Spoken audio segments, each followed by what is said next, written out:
কোটা সংস্কার আন্দোলনকারী শিক্ষার্থীদের ৯ দফায় আওয়ামী লীগ সাধারণ সম্পাদক এবং সেতুমন্ত্রী ওবায়দুল কাদের ও স্বরাষ্ট্রমন্ত্রী আসাদুজ্জামান খান কামালের পদত্যাগ দাবি করা হয়েছে।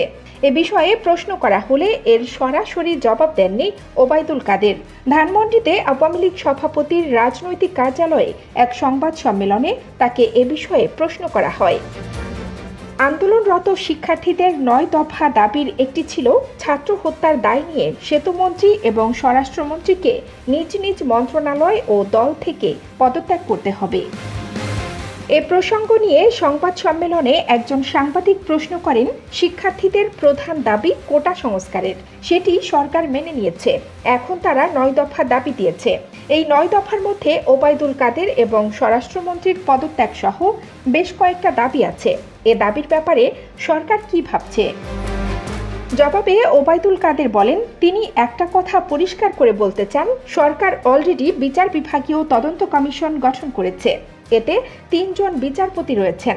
এছাড়া জাতিসংঘ সহ যেসব দেশ এই তদন্তের ব্যাপারে আগ্রহ প্রকাশ করবে তাদেরও স্বাগত জানিয়েছে সরকার। তদন্ত কাজে তারাও অংশ নিতে পারে।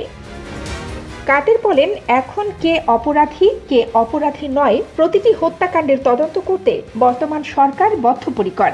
সেটিও ওই যে তদন্ত কমিশন, তার কার্যপরিধির আওতার মধ্যেই পড়ে। কাজেই এ বিষয়টি সেখানেই থাকবে, সেখানেই সিদ্ধান্ত হবে। কানিজ ফাতেমা নিপা, খবর সংযোগ।